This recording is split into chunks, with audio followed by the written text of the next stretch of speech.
Vamos a medir el efecto de la radiación de unas antenas de Telefónica de Argentina y Movistar, y está midiendo 9, alrededor de 9, 12, ¿sí?, de radiación. Cuando, según distintos organismos alemanes, lo recomendable es valores menores a 1, ¿sí? Pero esto estamos 13 veces por encima, pero no es nada con respecto a lo que vamos a ver si nos acercamos hacia un cuarto. Acá estamos entrando al cuarto, ¿sí? 230, 400, ¿sí? 500, ¿sí? Esta es la cama donde duerme.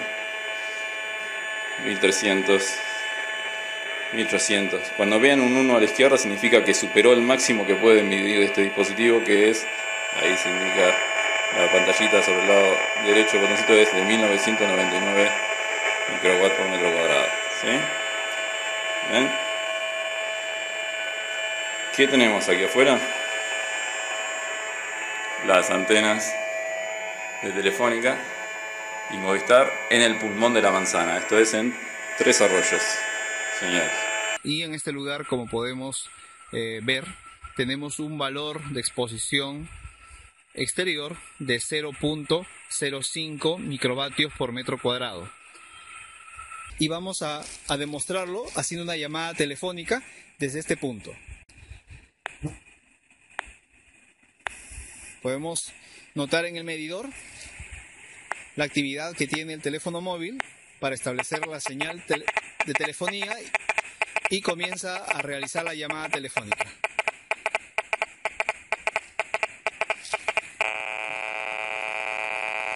Podemos ver los valores en miles de microvatios, 1000, 2000 microvatios, cómo es que atraviesa en este caso la cabeza al momento de realizar la llamada, y por la parte posterior del teléfono móvil simplemente el medidor se va de rango, mucho más de su capacidad de 20.000 microvatios por metro cuadrado.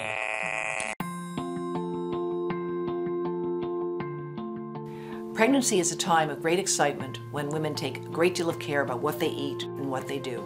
It's a wonderful period of time that's over faster than you can imagine. The exposures can take place from all sorts of things, and we can't put pregnant women in bubbles. We don't want to.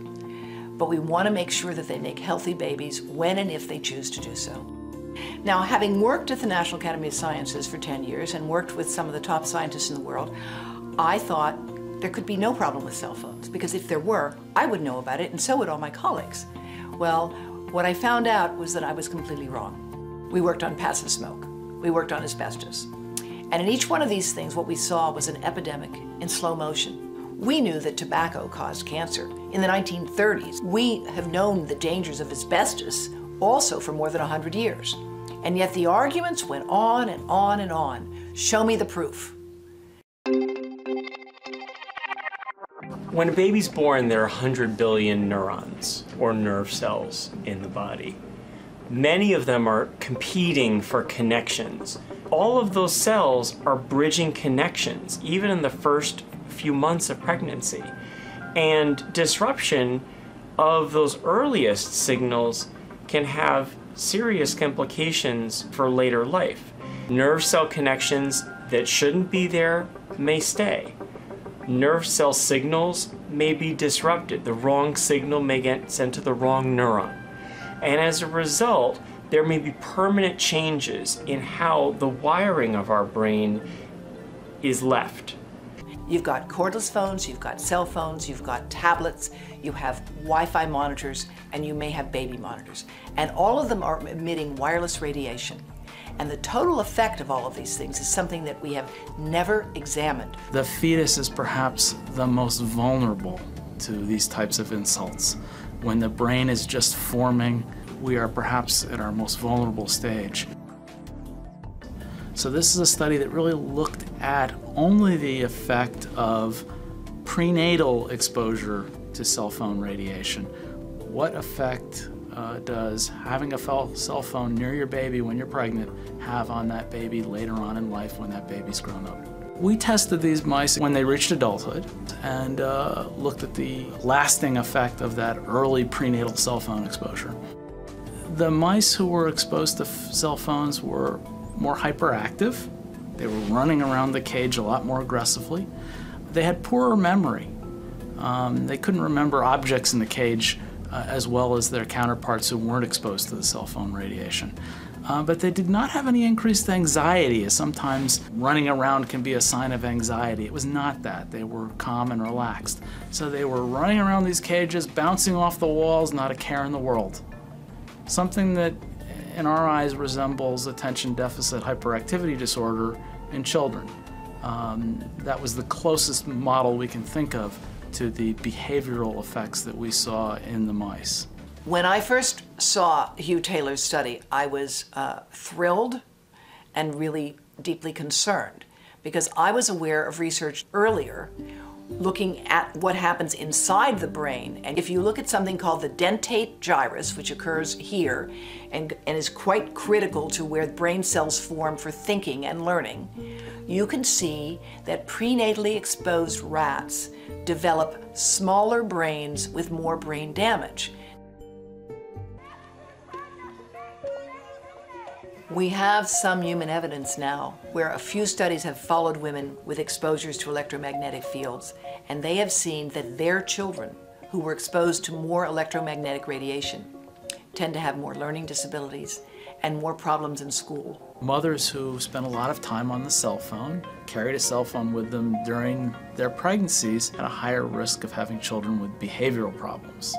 And I think when you have clear cause and effect relationship in mice, and an association in women, that women who use these cell phones had children with more behavioral problems, I think that's together very powerful evidence saying that this is truly a cause and effect in humans as well. The mouse studies prove that it's really causative, that the cell phones are causing it. It's not just because of some other behaviors linked to cell phones in women.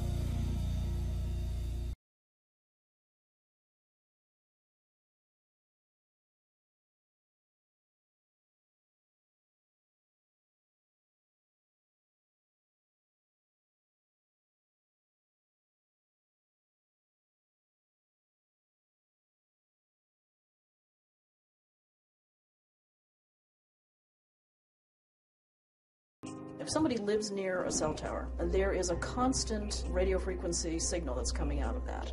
It will boost higher when somebody is calling for that system to function, which is something that people who are using cell phones need to be made aware of, because if somebody is making a cell phone call, then they're asking the person who's living near the infrastructure to take a spike in exposure when that system is online. The question marks arose very early. Already in the 80s and 90s, there were a lot of question marks whether this was good to irradiate the whole population 24 hours around the clock and wherever you are actually. The background levels that we are sitting in right now, they are enormously high compared to normal background. I mean, just for the third generation mobile phones, the increase compared to normal background is 1 million billion times. So it's an enormous increase, and we haven't even bought a mobile phone. We're just standing here in the radiation from cell towers. The problem is we place antennas in the center of residential areas, we place them on schools, we place them in busy downtown settings where hundreds and thousands of people are exposed. You can't avoid it.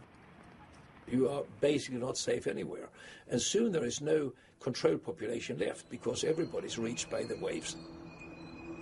This is the world's largest biological experiment ever.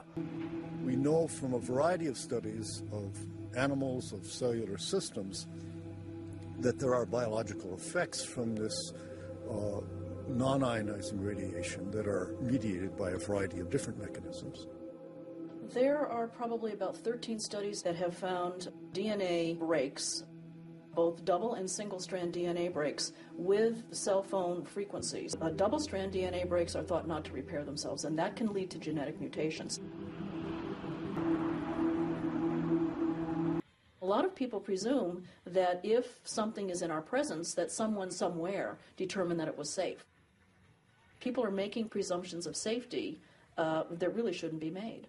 There are standards for non-ionizing radiation protection.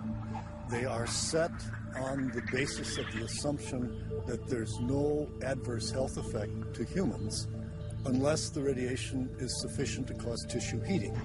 In other words, it's acting like a microwave oven, and you don't want to bake your brain as you would a potato in your microwave oven. The assumptions behind the standards that exist are simply wrong. They're not set by health professionals, they're set by physicists and engineer types, and they are ignoring the evidence for human health. You should know that who wrote the standards, which is the Motorola's, the Nokias of the world, the military who have their own interest in all this. They have no interest in lowering the standard. They want to keep it as high as they can.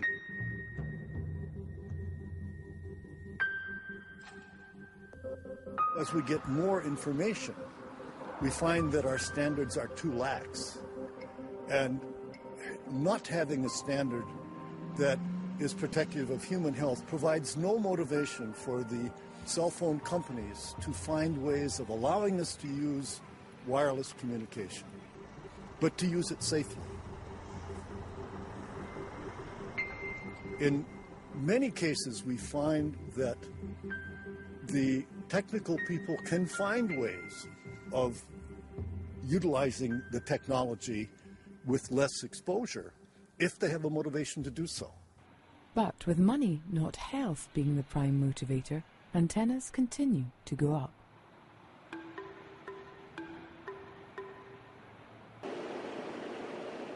We bought this place 2 years ago and spent a year renovating it. And then when we moved in, within, a couple of weeks, I started getting terrible headaches. And we thought it had been maybe miswired. So it took us a while to bring in an environmental engineer from the West Coast. So he came and spent 3 days here doing all sorts of research. And he came back and he said it's wired perfectly, but the problem is the cell antennas outside your window and off the roof decks. In fact, when he spent the night here, and he went inside a tent to get through the night, a electromagnetic wave reflecting tent. And of course, we sleep under tents now. There is getting to be a whole body of literature that is demonstrating changes in behavior, changes in ability to learn and remember. Most of us have lived with cell phones or near cell phone towers for years without feeling any effects. But one group in particular does. One day, Rigmor, a schoolteacher in Stockholm, Sweden, discovered that she was sensitive to electrical devices. After visiting doctors and being sent to psychologists and getting no answers, an engineer friend of hers helped her with the diagnosis. Just like other allergies, some people can't stand one flower and another can't stand another flower, and among electrohypersensitive people we are allergic to different frequencies. We did a double-blind exposure test with people with electrohypersensitivity, and one of these people in the study were able to 100% of the time pick out correctly the presence or not of such a mobile phone. I went to the doctor and he thought I had problems with my nerves, so he sent me to a psychologist. It doesn't seem to be any specific profile. There has been calculations country by country, and it boils down to somewhere between 2 to 6% of the general population. Just in a country like the United States, it would be in the order of 10 to 15 million people that would be electrohypersensitive.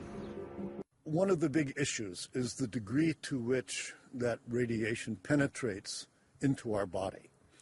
And it has often been assumed that it does not. But there is increasing and very convincing evidence that, in fact, it does. When you're a surgeon, and I'm dealing with people, of course, every day, but in part of my research, I've been studying rats when it comes to what happens to the rats when they are excited to the radiation from mobile phones, basically. But also then you can translate the information that you collect from rats being exposed to the mobile phones into a knowledge about what happens at a longer distance. And we have shown that animals who have been exposed for 2 hours to the radio frequency of a mobile phone, both at 28 days afterwards and 50 days afterwards, there are damaged nerve cells in up to 2% of the tissue, both in the region where we keep our memory function and also in the layer of the brain with which we think. This makes me feel that this is something we have to be careful about. We talk about 24/7, around-the-clock exposure, wherever you are and your whole body. You never get away from it. And it seems from our studies that maybe your immune system can cope with for a time, but it will deteriorate, and then the irradiation will definitely damage cells at a deeper level, and the question is what will then happen.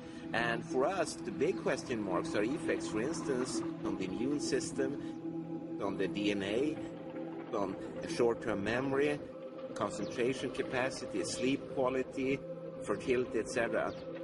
People have complained of dizziness, inability to concentrate, disruption of menstrual cycles. 2 women that I know who are struggling very, very much in terms of getting pregnant, and the first one definitely noticed a change after the towers had been up for a while. And the question is, of course, as you say, we don't see people falling dead on the street. But, for instance, here in Sweden, more than 1/3 of people report heavy problems with their nighttime sleep. And sleep is one of these subjective areas which definitely various forms of electromagnetic fields will have an impact on. We vary in our own genetic susceptibility to exposure to environmental factors. One person can smoke 2 packs of cigarettes for 20 years and not get lung cancer. Another person can smoke 5 cigarettes a week and develop lung cancer because of the tobacco.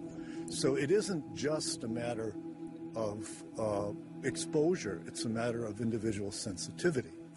But on a population basis, the evidence we have at present suggests that the aggregate risk in the population increases as the intensity, the duration of exposure become greater. I mean, you have to go out 15, 20 years before you start to see the real impact. This is also the first time in human history that people have actually had transmitters up against their skulls. It's not a good idea. The human anatomy is not meant to have a transmitter up against its head or anywhere else on the anatomy. The particular concern is the unique vulnerability of children. And the more research that comes out from various studies, particularly the Scandinavian studies, show that children that begin to use cell phones before the age of 20 are about 5 times more likely to go on to develop brain cancer than if they use them after the age of 30. And people that begin to use cell phones between the ages of 20 and 30 are more vulnerable to develop brain cancer than those that use them after 30. There is no reason for a child to be on the phone all the time. There are reasons they shouldn't be, independent of the health concerns. But it is dangerous for children, more dangerous than for adults. It's not only the people who put it towards their head who have a penetrance of the electromagnetic field. It's also those who go next to his father. If father keeps the mobile phone in his pocket and the son walks away some 20 centimeters away, his brain is penetrated too by the fields from the mobile phone. You only would need like 1 minute exposure of a child to change for more than 1 hour the electrical activity of the brain, and at very low exposure level. The communications industries, they want the world to go wireless because it's much cheaper for them to do that. That's really where they're trying to force the technology to go. If you start at a very young age and you speak every day, several hours, it might be so that already in the middle age you have extorted your reserve capacities of your brain, so that autoimmune diseases and neurodegenerative diseases might debut earlier than they should. And now, for the first time in human history, brain tumors are the #1 cancer killer of children under the age of 18. For the first time in human history. That should tell us something. The diseases of concern, leukemia, brain tumors, parotid gland tumors, these are serious life-threatening diseases.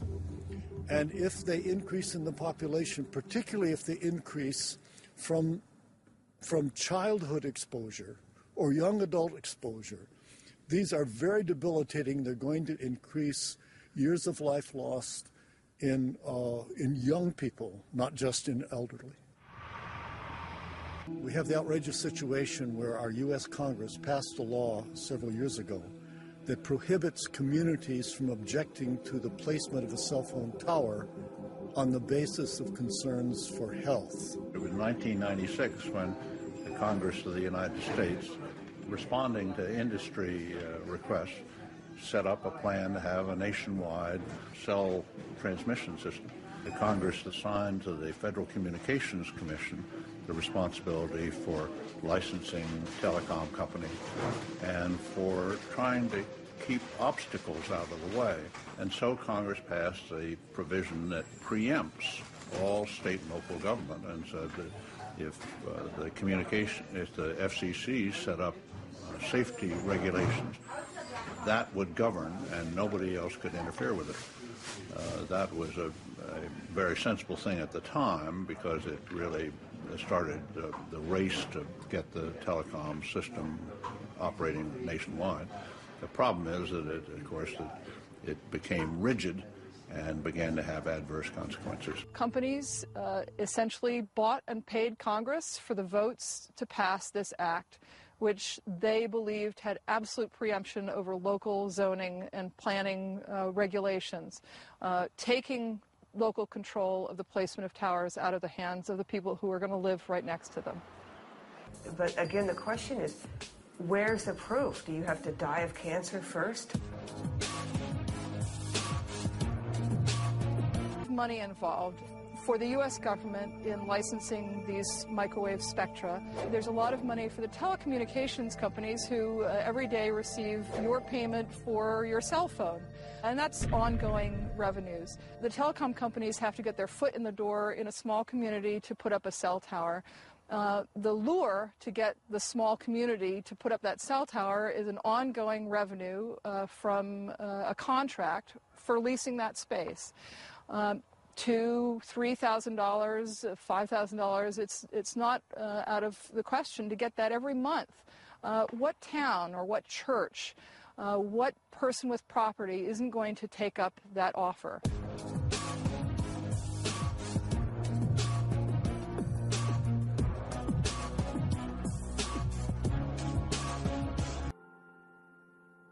We took the places of the antennas and put them on a map.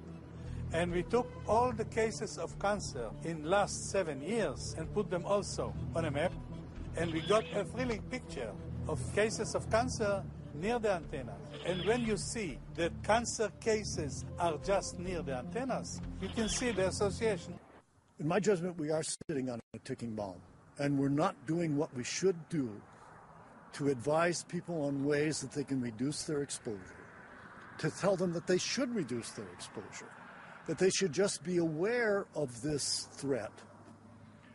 You know, I sincerely hope it's not as bad as I think it is.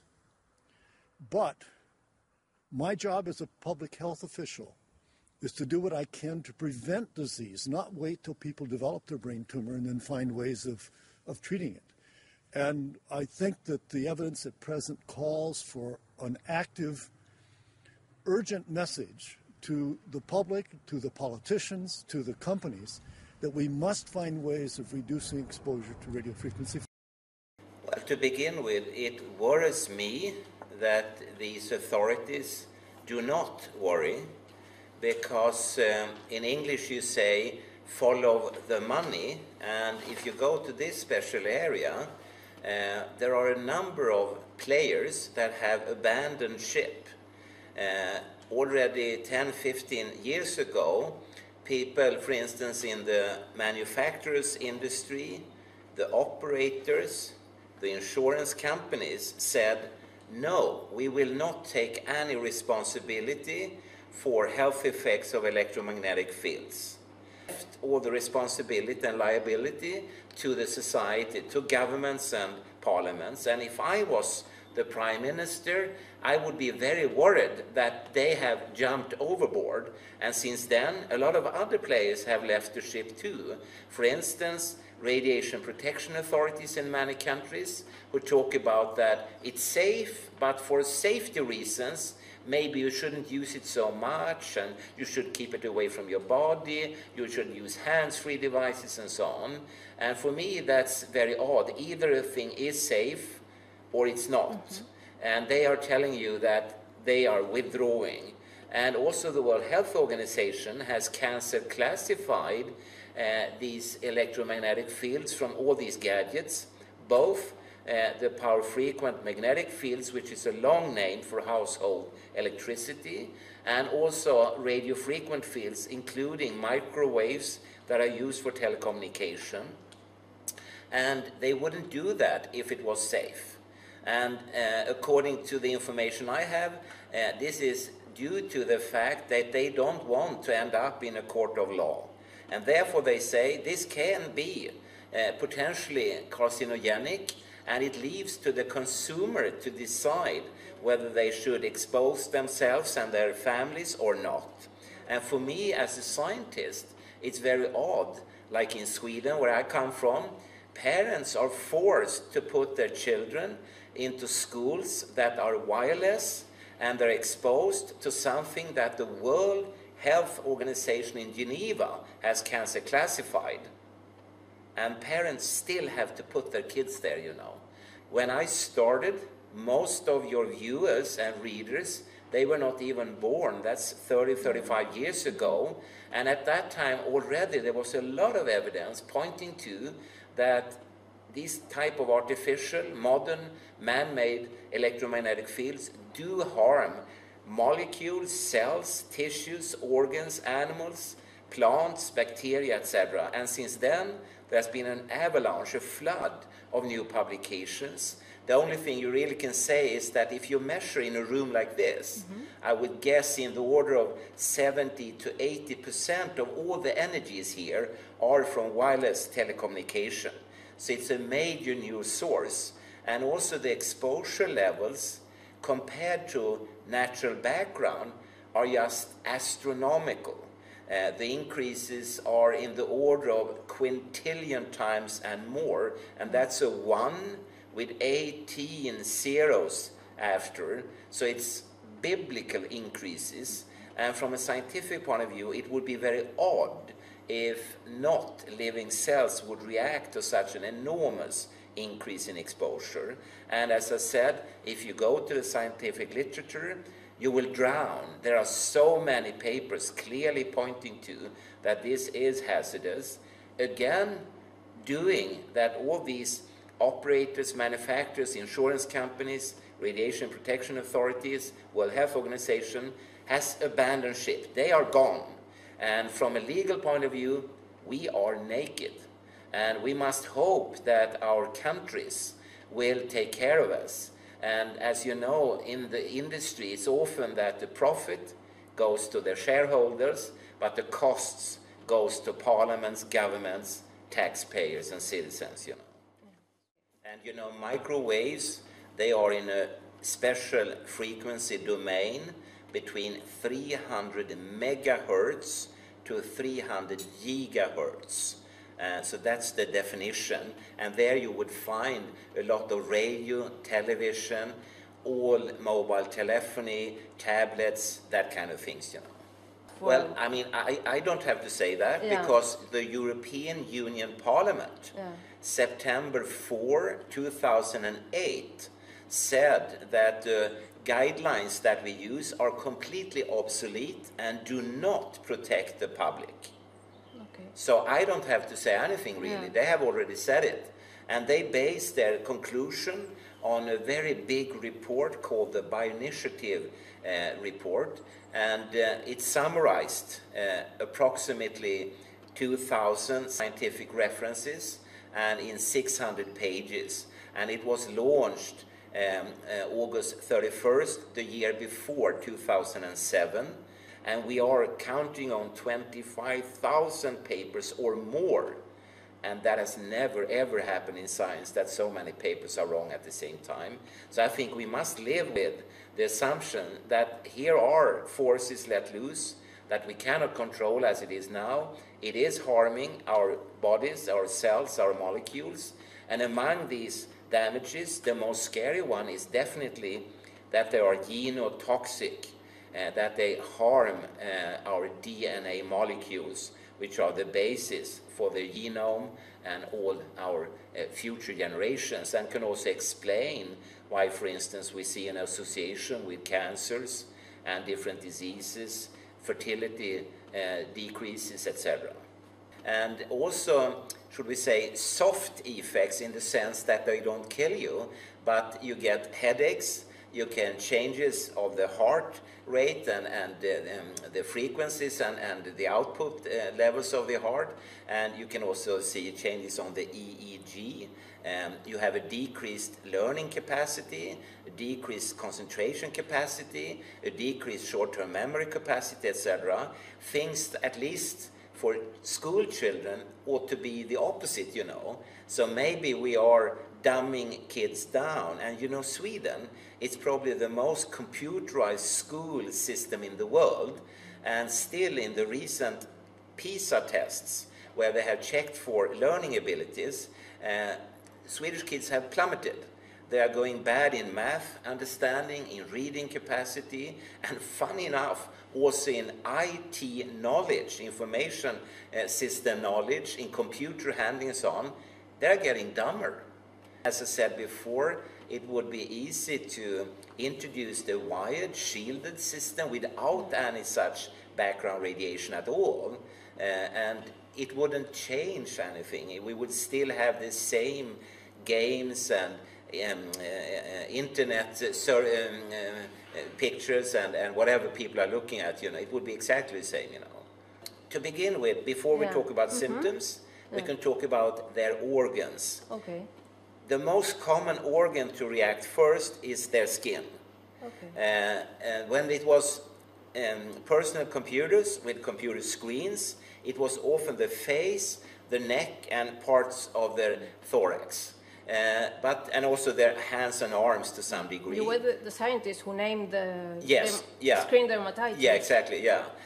So you've mentioned the Bio Initiative report, which you co-authored, but could you please recommend some independent scientific resources for those who would like to find more data on this? Well, the easiest way to get data is from something called PubMed, which is a literature database where you can search for scientific publications. And if people have problems, they can, of course, contact their local universities who can help them with this. They usually have a university library with such search functions. And also, of course, if they download, like the Bioinitiative report, it will contain a lot of papers and summaries where they could read. But if they want to have a very, very, very short thing, because, you know, the Bioinitiative report today is in the order of 2,000 pages, so it's long. But if they want to have like 7, 8, 9 pages, there is a short summary that was published after a meeting in Norway, 2009, and the publication year is 2010, and it's from the Celulares statement, it's called. And if people are interested, I could send them this paper, and it summarizes in a very sort of ballpark manner, you know, one paragraph after the other. This is what you need to do. This is the kind of levels we recommend. And only remember, it's a compromise. If I would have written the Celulares statement, the recommended levels would have been much, much lower. But the various scientists have various ideas and how much we can allow people to be exposed and so on. But as I said before, I rather want to be safe than sorry. Okay, so what is your current situation as a scientist now? You've mentioned that you just don't have a laboratory to investigate. Yeah. Are you still being threatened also? Yeah. It's a hard time, to say the least, and especially 2015 has been a very odd year. It started already in January when the Swedish electrohypersensitive people and their handicap organization was severely attacked by medical doctors, including the medical doctors trade union and so on, you know. And they were very, very tough and said that they are not handicapped, and they compared them to Santa Claus and things like this, you know. But the Swedish authority responsible for this handicap classification was excellent and said that the electrohypersensitive people, they are disabled, they have a functional impairment, they get the support they should have, period. But after that, more and more such attacks have come, and also from international doctors, and also people which used to be on the good side, suddenly have shifted to the bad side. And for me, that's very, very strange. And I have been in a lot of very strange situations, and I'm fighting, you know, and trying to help people with electrohypersensitivity to stay on this platform, because if they tumble off that, then they will land on the patient platform, and then they will not be protected from the final end stop, which is called the psychiatric platform.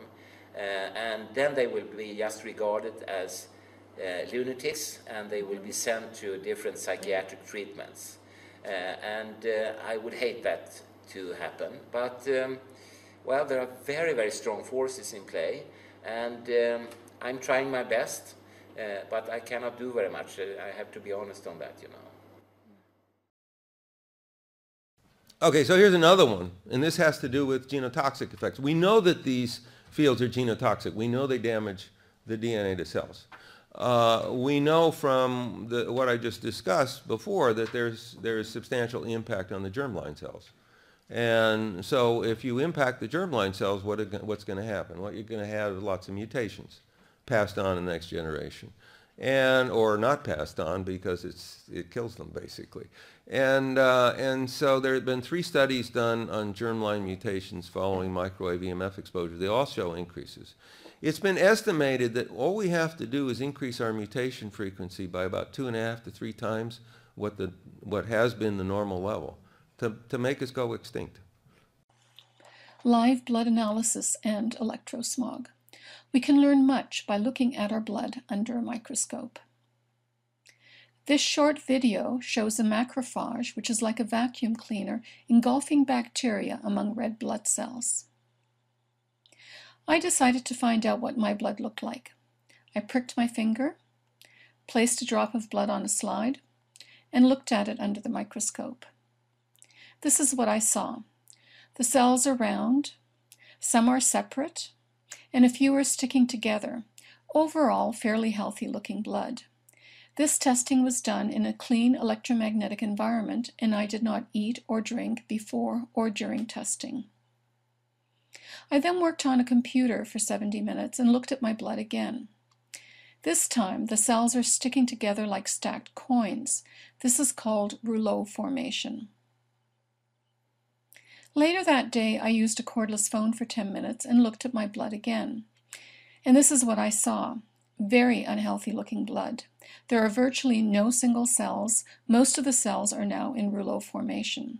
A doctor told me this is what she sees with cancer patients. What I learned is that my blood goes into rouleau formation when I use a computer or a mobile phone. What are the consequences of rouleau formation? Poor circulation resulting in lower oxygen transport to cells and reduced waste removal. What are the symptoms someone may experience? Headaches and fatigue, difficulty concentrating, numbness, tingling, and cold extremities, and possibly heart and blood pressure problems, including risk of stroke. What is the significance of this? Live blood analysis may be a good diagnostic for electrohypersensitivity. You can see the individual red blood cells are floating independently of one another. Now, what you're seeing now is a rouleau formation in the red blood cells, and this is the effect from drinking microwave water.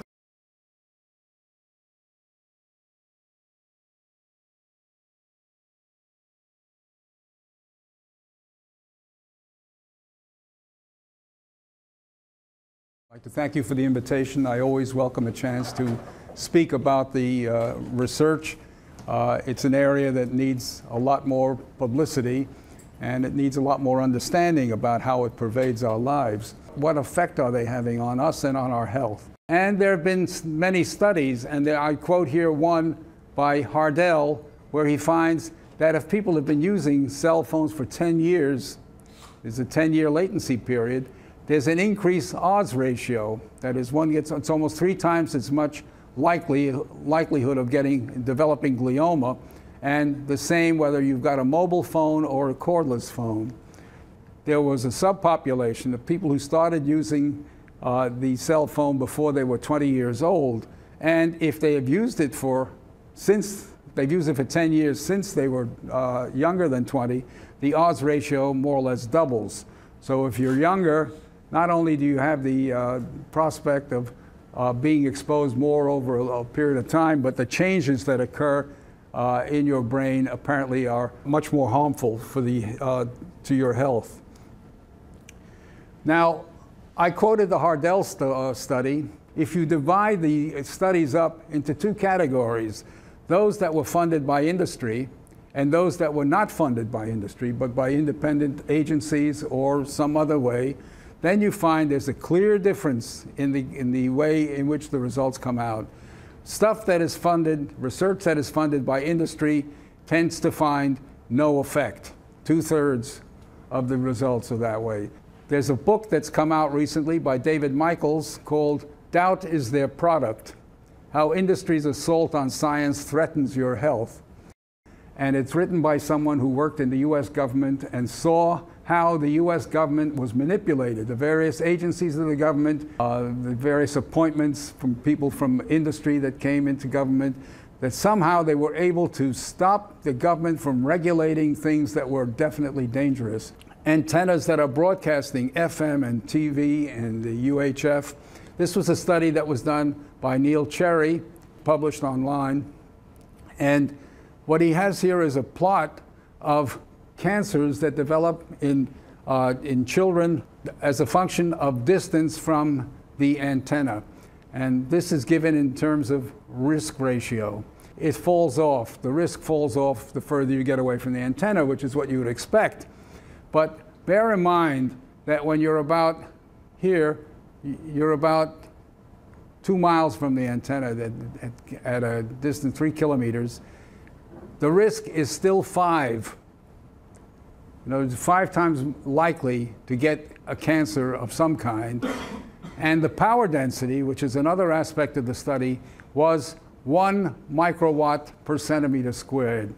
This value is 1,000 times lower than the current safety standard. In other words, even at this low value, you've got an elevated risk of getting cancer, 5 times the risk that you would expect. So that the current safety standard, which is based on the thermal standard, is clearly not providing any kind of protection for certainly this kind of disease. People have to look at the biology that is now known and make adjustments to what we consider safe, a safe level. And we gave values in the bioinitiative report, and I put down the values here. And you'll see that the ELF values are approximately 1,000 times lower than the values that are prevailing now, that are recommended by the agencies. The same is true for RF. And I showed you the example from the Sutra Tower report. You see basically the values that we recommend as target values are micro as opposed to milli, a factor of approximately 1,000. It's easy to understand in terms of automobile speed. You know, if we travel at 50 miles an hour, we'll have a certain number of fatalities. If we raise it to 60 miles an hour, we'll obviously have more fatalities. The question is, how many fatalities is our society willing to live with? And that's a political decision. I think the scientific decision is clear, that the standards have to be looked at again and have to be reset. Thank you.